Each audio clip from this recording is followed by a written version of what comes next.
Welcome to my channel. आजच्या मराठीच्या big boss literally आजचा एपिसोड खूप मनोरंजनदायक होता. खूप मजा आली पाहायला आणि खूप सुंदर टास्क सुद्धा होता. एकामेकाला फाईट बॅक करून एकामेकाला ज्या रीतीने त्यांनी टास्क परफॉर्म केला, आय जस्ट लव्ह इट. आजचा एपिसोड बिलकुल बोरिंग नव्हता. खूप स्टार्टिंगपासून ते एंडपर्यंत इंटरेस्टिंग एपिसोड होता आणि ज्या प्रकारे बिग बॉसने टास्क डिझाईन केला, आय लव्ह इट यार. ज्या प्रकारे तो मधुमक्की, तिथून मग तो मध येऊन राहिलेला आहे, मग 2 कंटेनर, आय लव्ह इट यार. खूप सुंदर डिझाईन केला होता आणि टास्क पण खूप छान होता.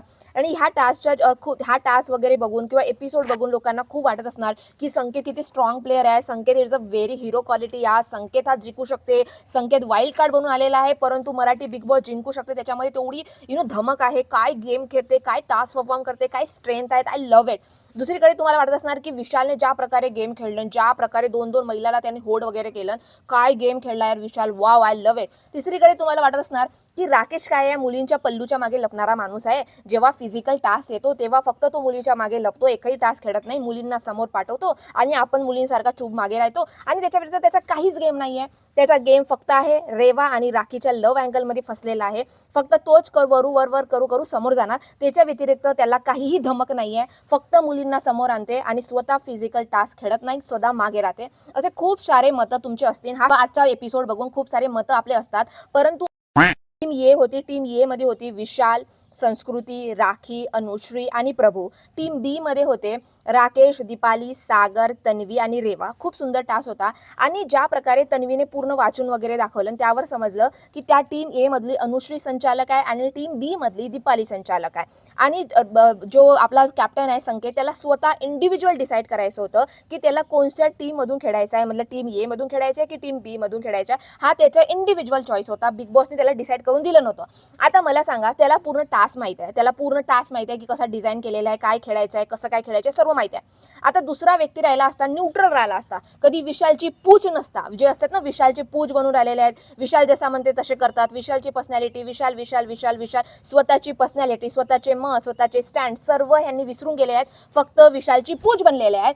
आणि आजच्या टास्क ज्या प्रकारे संकेतनं निर्णय घेतला की त्याला टीम ए कडून खेळायचं आहे, त्यावरून मला समजलं की बाई हा फक्त प्रॉपर विशालची पूछ आहे. कारण की आतापर्यंत थोडासा डाऊट होता की काय माहीत हा स्वतःचा स्टँड घेऊ शकते, स्वतःचे याचे पॉईंट असू शकतात, स्वतःचे मत असू शकतात, काहीतरी धमक असू शकते याच्यामध्ये, ह्याच्या अंगामध्ये काहीतरी धमक असेल. परंतु ज्या प्रकारे त्याने डिसाईड केला, आता मला सांगा, मागचा जो टास्क होता मांजर आणि कुत्र्याचा, त्या टास्कमध्ये त्यांनी टीम ए कडूनच खेळला होता, म्हणजे विशालच्या टीमकडूनच खेळलेला होता. तर एखादा कॅप्टन खूप न्यूट्रल असेल आणि त्याला कळते की इकडे ऑलरेडी विशालची स्ट्रेंथ आहे, परंतु इकडे जो बॉडी बिल्डर म्हणा तो स्ट्रेंथ नाही आहे, कारण की राकेशची ऑलरेडी फिजिकल कंडिशन आहे, त्याला पायाला चालता येत नाही, म्हणून तो खेळू शकणार नाही किंवा तेवढा फोर्स लावू शकणार नाही. आणि हा फिजिकल टास्क आहे. तुम्ही सागरमध्ये बघा तर सागर इट्स ओके, सागर आणि प्रभूमध्ये मला काही डिफरन्स वाटत नाही तेवढा, परंतु जो स्ट्रॉंगली फाईट देऊ शकते विशालच्या अपोजिटमध्ये, मी कधी टीम बी मधून खेळला तर विशालला स्ट्रॉंग फाईट जाईल आणि असं वाटेल की इक्वल गेम चालू आहे, असं काही खूप इकडे लो आणि इकडे खूप पॉवरफुल असं काही वाटणार नाही, इक्वल गेम आहे असं वाटणार. कधी तो न्यूट्रल असला असता, त्याने हा तरी विचार केला असता की मागच्या वेळेस मी टीम ए कडूनच खेळलो होतो, विशालकडूनच खेळलो होतो, तर आता मी एक चान्स देतो की आता मी बी कडून खेळते, म्हणजे इक्वल होऊन जाईल. कोणी मला बायस नाही म्हणणार, कोणी मला म्हणणार नाही की तू तिकडूनच खेळतेस, त्याचीच पूज बनलेला आहेस, काही नाही. मला सुद्धा, त्यांना सुद्धा समजेल की मी कोणाच्या अपोजिट नाही आहे किंवा कोणाच्या त्यांच्याकडूनच खेळत नाही आहे, मला सर्व न्यूट्रल आहेत. आणि महाराष्ट्राला लोक सुद्धा आवडेल की मी टीम ए मधून खेळलो, आता मी टीम बी मधून खेळेन. दुसरा व्यक्ती राहिला असता, त्यांनी हा विचार केला असता, ह्या सर्व गोष्टी विचार केला असता की नाही यार, मी विशालच्या अपोजिट राहिने तर विशालला चांगला फाईट बॅक देऊ शकते, विशालला हारवू शकते आणि मग माझ्याच बेनिफिट होईल, अजून मी महाराष्ट्राला चांगला दिसेल किंवा माझी स्पिरिट दिसेल किंवा माझ्यामधली धमक दिसेल की मी विशालच्या अपोजिट जाऊन खेळू शकतो, जे कोणीच खेळत नाही आहे तिथं आणि कोणी त्याच्या स्ट्रेंथला लागत नाही, कारण की तो बॉडी बिल्डर आहे. आणि दुसऱ्या मी आहे बॉडी बिल्डर, जो माझ्यामध्ये स्ट्रेंथ आहे आणि त्याला मी फाईट बॅक चांगला देऊ शकतो, तर मी टीम बी मधून खेळेन. पण त्यांनी हा कोणत्याच गोष्टीचा विचार न करता त्यांनी फक्त एकच निर्णय घेतला, डोळ्यावर पट्टी बांधून त्याने फक्त एकच निर्णय घेतला की मी विशाल भावाकडूनच खेळीन, मी विशालच्या ग्रुपमधूनच खेळीन, कारण की तू विशालची पूज बनलेला आहेस, कारण की खरा हिरो आणि खरा स्ट्रेंथवाला मुलगा आणि खरा धमक असण्यावाला पोलगानं आणि खरा न्यूट्रल, स्वतःचे स्टँड, स्वतःचे मत ठेवणारा मुलगा कधीही विशालच्या अपोजिट खेळा त्याला आवडला असता की नाही आता मोका भेटला, आता विशालच्या अपोजिट खेळीन. पण नाही, जो असा घाबरट असते ना, खूप दाखवते माझ्यामध्ये स्ट्रेंथ आहे, आहे, मी खूप काही खेळू शकतो, खूप काही करू शकतो, परंतु तो ॲक्च्युअलमध्ये एवढा अंदरून उंदीर असते ना, म्हणून तो काय करते, विशाल नाही रे, विशालच्या अपोजिट जाईल ना तर खूप मूर्ख होईल, विशालच्या अपोजिट नाही जात बाबा, विशालसोबतच खेळते म्हणजे विशालसोबतच जितून जाईल, म्हणून तो विशालच्या टीममध्येच गेला. तर खरं बघितलं तर संकेत तिथंच हारला आणि तिथंच तो विशालच्या अपोजिट खेळू शकला नाही आणि विशालच्या टीममध्ये खेळला, तर तिथंच तो अर्धा हारून गेला. आता खूप लोकांना वाटत असणार की विशाल अन त्याची पटते, त्यांच्या ग्रुपमध्ये चांगली पडते आणि त्याची इच्छा होती म्हणून तो खेळला. बेनिफिट ऑफ डाऊन आपण संकेतला देऊ शकता की ओके, त्याला विशालच्या ग्रुपमधून खेळायचं होतं, खेळला. टीम मग जेव्हा पहिला राऊंड होता त्यामध्ये अनुश्री आणि संकेत आला होता आणि तिकडून तन्वी आणि सागर आला होता. खूप सुंदर टास्क होता. आता मला सांगा, त्यांनी डिसाईड केलं होतं की आपण प्रामाणिकपणे खेळून, प्रामाणिकपणा मतलब लक्षात द्या, प्रामाणिकपणाचा अर्थ काय असते, प्रामाणिकपणे खेळून. आता जेव्हा टास्क सुरू झाला, संकेतचा जो पाय आहे तो येल्लो लाईनवर होता, लिटरली येल्लो लाईनवर होता. तुम्ही पुन्हा जाऊन बघा, संकेतचा पाय येल्लो लाईनवर होता. दीपाली वारंवार म्हणत होती की येल्लो लाईनवर होता, पण मग टास्क सुरू झाला आणि टास्क सुरू झाल्यानंतर तन्वी आपल्या जारमध्ये तो छोटे जार 2 दिलं होतं आणि त्या जारमध्ये ते मध भरत होती. आता संकेतला प्रामाणिक गेम खेळायचा होता, तर त्यांनी तो तिचा जो जार भरलेला आहे ते आपल्या कंटेनरमध्ये जाऊन ठेवत आहे, जाऊ दे ना तिला, परंतु तो तिला कंटेनर पर्यंत पोहोचूच देत नव्हता. तिचा जार भरला का तिला फक्त पाडायचं काम करे, जार भरला की पाडायचं काम करे. कशाला, तिनं भरलं नाही ना, तिला कंटेनर मध्ये टाकू दे, तू आपला जार घे, तू आपला जार भर, आपल्या कंटेनर मध्ये टाक. परंतु ते स्पिरिट तुझ्यामध्ये प्रामाणिकपणा, तर हिथंच तू हारलास ना, म्हणजे अर्धा तू तिथं हारलास आणि अर्धा तू हिथंच हारलास. आणि दुसरीकडे ज्या प्रकारे त्यांनी, मी लिटरली सांगते, तन्वी आणि सागर सुद्धा तिकडच्या टीम मधून खेळत होते. सागर हा बॅकस्टेप वाटला मला लिटरली डाऊट आला की हा पहिले ऍक्च्युली ह्यांच्या टीममधून ऍक्च्युली लॉयल राहते, खेळते की नाही खेळत, परंतु तो खेळत होता. परंतु असं वाटतं की तन्वी लीडर होती त्या गेममध्ये, तन्वी चांगली फाईट बॅक देत होती. मतलब ते काय असते ना, कितीही म्हणला, मी तुम्हाला सांगते, कितीही म्हणला तरी एका मुलापेक्षा एका मुलीमध्ये स्ट्रेंथ कमी असते लिटरली. परंतु ज्या प्रकारे तन्वीने ज्या प्रकारे फाईट बॅक दिलं संकेतला, ज्या प्रकारे तिनं लढाई केलं, ज्या प्रकारे टास्क केलं, त्याला ओढाओढी, त्याला अटकण्याचा, त्याला लॉक करायचा ज्या प्रकारे प्रयत्न केला, त्या प्रकारे सागर सुद्धा करत नव्हता. सागर बॅकस्टेप वाटत होता, लिटरली बॅकस्टेप वाटत होता. असं वाटत होता की मुंगीसारखा चालत आहे, मग मुंगीसारखा करत आहे. मग जेव्हा आखरीमध्ये जेव्हा त्यांनी दोघांनी त्या संकेतने दोघांनी ग्रॅब केलं, दोघेही होते, तेव्हा तर संकेत कपडे पकडत होता. सागरचे त्याने कपडे पकडलं, तन्वीचे कपडे पकडलं, तेव्हा ते कोणाला दिसला नाही. ते किती मूर्खपणा वाटते. तुम्हाला कपडे कशाला पकडायचे, तुम्ही हात पकडा, चांगल्या रीतीने लॉक करा. तुम्हाला जमत नाहीये मग तुम्ही कपडे खेचाखाचडी करता. आणि मग नंतर सागरमध्ये काय धमक आली, आय डोंट नो. मग सागरनी लास्ट मध्ये जेव्हा विशालने त्याला प्रेस करायला सुरुवात केली की तू आपल्या मुलीसाठी खेळ, आपल्या मुलीसाठी खेळ, तेव्हा त्याच्यामध्ये थोडीशी धमक आली, कारण की तो ऑलरेडी विशालची पूज बनलेला आहे आणि विशालने त्याच्यासाठी ताडी मांडला, तर अजून त्याच्यामध्ये स्ट्रेंथ आली आणि धमक आली. मग तो थोडा खेळायला लागला की ओके, आता मी खेळते. मग थोडा बाई काही सुटला वगैरे. परंतु मी खरं सांगते, ज्या प्रकारे तन्वीने लीड केलं तो गेम, ज्या प्रकारे तन्वीने संकेतला रोखण्याचा प्रयत्न केला, ज्या प्रकारे तन्वीने स्ट्रेंथ दाखवलं नाही, त्या कंपॅरिझन मध्ये सागर एक मुलगा असून मागेच पडला. सागर फक्त साईडलाईन वाला काम करत होता, परंतु तन्वीने ज्या रीतीने संकेतला फाईट बॅक दिलं, त्याच्या जागी दुसरी मुलगी राहिली असती तेवढी फाईट बॅक देऊ शकली नसते. परंतु तन्वीने हा गेम लिटरली जिंकलं. ती गेम हारली असेल, हा राऊंड हारली असेल, परंतु लिटरली तन्वीने जे फाईट बॅक दिलं, आय जस्ट लव्ह इट यार. कारण की संकेतला कंट्रोल करणे, संकेतमध्ये खूप स्ट्रेंथ आहे, खूप हाईट आहे, खूप जिमवाला मुलगा आहे, खूप स्ट्रॅटेजी प्लॅन आहे, खूप चतुर सुद्धा आहे, त्याला कंट्रोल करणे खूप मुश्किल आहे. परंतु ज्या प्रकारे तन्वीने फाईट बॅक केलं, आय जस्ट लव्ह इट. आणि सागर फक्त साईडलाईन होता. सागर असा एक असते ना, एक मॅन असते, एक लीड करणारा मॅन असते की त्याला फाईट बॅक करेन, तसा काहीच नव्हता. फक्त बॅकस्टेप त्याच्या चालू होता. पहिला राऊंड असाच रीतीने खतम झाला.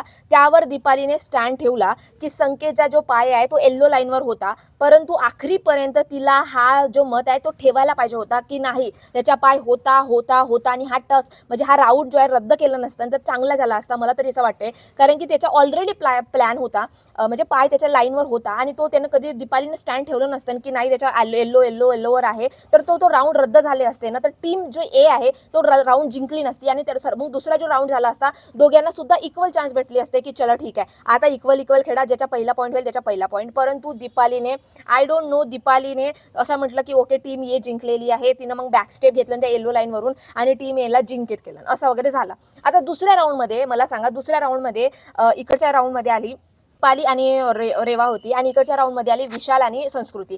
आता मला सांगा, दुसरा राऊंड त्यांना माहीत आहे की ह्यांच्या राऊंडमध्ये राकेश येणार नाही, कारण की राकेशच्या पायाला लागलेला आहे. दुसऱ्या राऊंडमध्ये ह्या मुलीच येणार. सिम्पल लॉजिक लावा, ह्या मुली येणार, कोणी पण मुली येऊ शकतात. तर एक काम करून ना, राखी आहे आणि संस्कृती पण आहे, ह्या दोघांना पाठवून टाकून ना ह्यांना दोघांना सुद्धा खेळायचं होतं. राखीला बी खेळायचं होतं, संस्कृतीला पण खेळायचं होतं. तर जो दुसरा मुलगा राहिला असता किंवा त्याला माहित असते की यार मी जाईन ना तर थोडा अपोजिट वाटेल, मी जाईन तर माझ्यामध्ये स्ट्रेंथ जास्त आहे, मी जिमवाला आहे, दोघ्या मुली आहेत, मग एक काम करतो ना, मुलींची फाईट करतो तर अजून चांगला मजा येईल. मग की विशालमध्ये धमक राहिली असती तर समजलं असतं की मुलींना पाठवत आहेत. परंतु त्यांना माहित आहे की इकडून कोण येणार आहे, म्हणून इकडून दीपाली आणि रेवा येणार आहे. तर आपण एक काम करून, हा विशाल म्हणते की मी जाते आणि संस्कृती माझ्यासोबत आहे. कशाला तू चाललास? मुलींना पाठव ना, राखी तर जायला रेडी होती, कशाला तू पाठवलास? कारण की तुला फक्त टास्क नव्हता खेळायचं, तुला हे दाखवायचं होतं की मुलींवर मी ताकद कशी दाखवते. मला टास्कच्या लेना देना नाही आहे, टास्क जिंको हारो, परंतु 2 मुली येतो, त्या 2 मुलीला मी कसा कंट्रोल करते आणि त्याला कंट्रोल करून मी कसा त्यांना ताकद दाखवते. असं असते ना, असं असते सांड.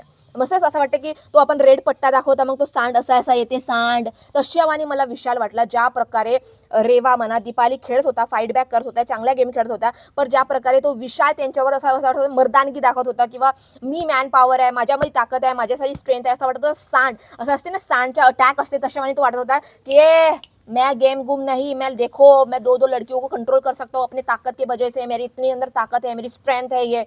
ती असं वाटत होता. तो टास्कपेक्षा एखादा मुलगा मुलींवर कसा कंट्रोल पाहते किंवा कसा ताकद दाखवते तो जास्त दाखवत होता. आणि त्या दोघांना खाली पाडण्याची गरज सुद्धा नव्हती, कारण की ते तसे कंट्रोलमध्ये होत्या, कारण की त्यांना हात पकडलं होतं आणि दीपाली बी तिकडे होती त्याच्यामध्ये. त्या दोघांना तिथं पाडलं, त्यांना दोघांना लागत होता लिटरली. आणि ज्या प्रकारे तो त्यांच्यावर उभा होता आणि असे हात करून उभा होता, एवढा ऑकवर्ड पोज वाटत होता. लिटरली खूप घाणेरडा वाटत होता. लिटरली मी सांगते ना, खूप घाणेरडा पण वाटत होता. गरजच नव्हती त्याला ह्या टास्कमध्ये यायची. राखीला पाठवलं असतं आणि संस्कृती आली असती आणि मुलींनी हा गेम खेळला असता सेकंड राऊंड, एवढी मजा आली असती. परंतु या विशालला यायची गरज नव्हती. आणि त्या टास्कमध्ये फक्त असं वाटत होता की त्याला विशालला फक्त आपली स्ट्रेंथ, आपली ताकद मुलींवर कशी आहे, मी मुलींना कसा कंट्रोल करू शकतो, मुलींवर मी कशी ताकद दाखवू शकतो, फक्त गेम त्याच्यात तोच होता. त्याच्याविरुद्ध त्याचा काहीच गेम नव्हता आणि मला तो बघायला सुद्धा आवडला नाही. आणि ज्या प्रकारे त्याने होल्ड वगैरे केलं, ज्या प्रकारे त्याने चीजे वगैरे केलं, आय डोंट लाईक इट. कारण की असला मर्द राहिले असता, असा माणूस राहिला असता, त्यांनी हा विचार केला असता की 2 मुली चालल्याने एक काम करते, मी पण मुलीच पाठवते, राखी आणि संस्कृतीला पाठवते, म्हणजे मुलीची चांगली फाईट होईल. तिसऱ्या राऊंडमध्ये मी आणि प्रभू जाते, तर किती चांगला राहिला असता, किती गेम किती चांगल्या रीतीने खेळला असता किंवा किती चांगल्याने इक्वल फाईट झाली असती. परंतु अशा विचार न करता 2 मुली येऊन राहिले, तरीही विशालने डिसाईड केला की विशाल जाईल. आणि विशालने ज्या प्रकारे फक्त टास्कच्या त्याला जिंकायचं नव्हतं, त्याला फक्त लोकांना आणि महाराष्ट्राला हे दाखवायचं होतं की माझ्यामध्ये किती स्ट्रेंथ आहे, मी कशा मुलींना कंट्रोल करू शकतो. आणि असं मला लिटरली वाटत होतं की एक सांड आहे, लिटरली एक सांड आलेला आहे आणि 2 मुलीला कॅप्चर केलेला आहे, दोघ्या मुलीला लॉक केलेला आहे, असं वाटत होता. लिटरली खूप घाणेरडा वागत होता, बघायला सुद्धा बेकार वाटत होता. परंतु बकवास गेम होता हा पूर्ण. असं ना, बायस्ड गेम होता, कारण की एकाच टीममध्ये 2 एक स्ट्रॉंग प्लेयर आहेत, 2 चांगले प्लेयर आहेत आणि एका टीममध्ये सर्व मुली आहेत आणि दुसरी लोक. आणि अशा पूर्ण रीतीने जो विशालच्या वगैरे ज्या प्रकारे त्या मुलींना लॉक वगैरे केले दीपाली आणि रेवाला, अशा रीतीने सेकंड राऊंड सुद्धा विशालची टीम जिंकली. आणि मग बिग बॉसने डिसाईड केलं की ऑलरेडी 2 जो राऊंड आहे ते टीम येने जिंकलेली आहे, विशालच्या टीमने जिंकलेली आहे, तर राऊंड 3 आता होणार नाही वगैरे म्हणून. तर अशा रीतीने ते टीम ये जे आहे कॅप्टन्सी दावेदारी जिंकली. आता खूप लोकांना वाटत असणार की यार राकेश काही गेम खेळत नाही, फक्त मुलींना पाठवते, स्वतः फाईट बॅक घ्यायला गेला नाही किंवा फक्त मुलींच्या मागे लपलेला असतो, स्वतःचा काही गेम नाही, स्वतःचा काही स्टँड नाही, स्वतःचा काही लेना देना नाही. परंतु मी खरं सांगते, मला राकेश ज्या रीतीने आवडते ना, ज्या प्रकारे तो मुलीसोबत बोलते, ज्या प्रकारे मुलीसोबत त्याची वागणूक आहे, ज्या प्रकारे मुलींना अंडरस्टँड करते, ज्या प्रकारे मुलींचे इमोशन समजते, ज्या प्रकारे मुलींना वागणूक देते, आय लव्ह इट. हर एक गोष्ट वरपासून खाली बघा, ज्या प्रकारे मुलीला रिस्पेक्ट करते ना, त्यांच्याकडून शिकायला पाहिजे की मुलीला ॲक्च्युली रिस्पेक्ट कसे करतात लिटरली. आणि खूप लोकांना वाटत असणार की त्यांनी टास्क खेळला नाही. पहिली गोष्ट, त्याला कॅप्टन बनायचं नव्हतं. दुसरी गोष्ट, त्याला फिजिकली हार्म ऑलरेडी होता, तो इथून ते तिथपर्यंत चालू शकत नव्हता. मतलब चालू शकत मध्ये तो फिजिकल टास्क होता, त्या टास्कमध्ये पूर्ण इन्व्हॉल्व हा लागते आणि तो अजून खेळला असता तर अजून त्याला दुखापत झाली असती आणि खूप इंजुरीसुद्धा झाली असती. त्यामुळे त्याने टास्क खेळलेला नाही. परंतु जे लोक म्हणतात ना की तो नल्ला आहे किंवा तो मुलींच्या मागे लपलेला असतो, काही टास्क नाही, काही गेम नाही आहे, काही खेळणे वगैरे नाही आहे.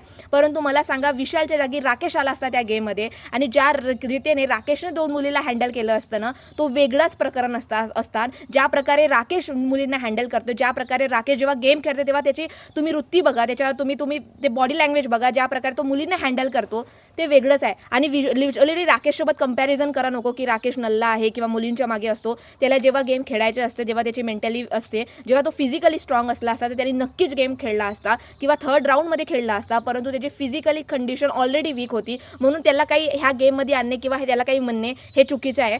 परंतु ह्या सर्व गेममध्ये संकेत मला सर्वात जास्त वाईट प्लेअर वाटते. मला संकेतला खेळायचं असतं, त्याला एवढा स्ट्रॉंग आहे, एवढा फाईट बॅक करू शकते, तर विशालच्या अपोजिट खेळ दाखवलं नसतं आणि आपला दम दाखवलं नसेल तर अजून जास्त मजा आली असते. त्याला खरा प्लेअर म्हणतात. दुसरीकडे विशाल जो आहे, विशालला फक्त मुलींवर मी स्ट्रेंथ कसा करतो, मुलींना ताकद कशी दाखवतो, मुलींवर कंट्रोल कसा बघतो, फक्त त्याचा गेम तोच वाटत होता म्हणून विशाली त्या गेममध्ये काही वाटला नाही. परंतु आजच्या गेममध्ये जो हिरो असेल ती म्हणजे तन्वी होती आणि मला दीपाली आणि रेवानी ज्या प्रकारे विशालला फाईट बॅक दिला, लिटरली आखरीपर्यंत त्यांनी हार नाही मागितला. ज्या प्रकारे तो विशाल लेटलेला होता परंतु त्या मुलींनी हार नाही म्हटला. आय लव दीपाली आणि रेवा आणि तन्वीचा गेम. परंतु हे बाकीचे जे गेम होता हा एक तर्फा होता, बायस्ड होता. ते बॉडी बिल्डर लोक होते. ज्या लोकांची ते स्ट्रेंथ आहे, संकेतची बघा, विशालची ज्या प्रकारे स्ट्रेंथ आहे त्या प्रकारे मुलींची स्ट्रेंथ नाही. मुलांपेक्षा मुलींची स्ट्रेंथ कमी असते. परंतु आता भलेही तो टीम जिंकलेला असेल गेम, त्यांना कॅप्टन्सी दावेदारी भेटली असती, पण माझ्यासाठी आणि ॲज अ ऑडियन्ससाठी लिटरली सांगते तन्वी आणि दीपाली आणि रेवा खूप सुंदर रीतीने गेम खेळला आणि आय लव्ह इट. तुम्हाला ह्याच्यावर काय मत आहे प्लीज मला नक्की कॉमेंट सेक्शनमध्ये सांगा. आणि तुम्हाला माझा व्हिडिओ आवडला असेल तर please subscribe to my channel.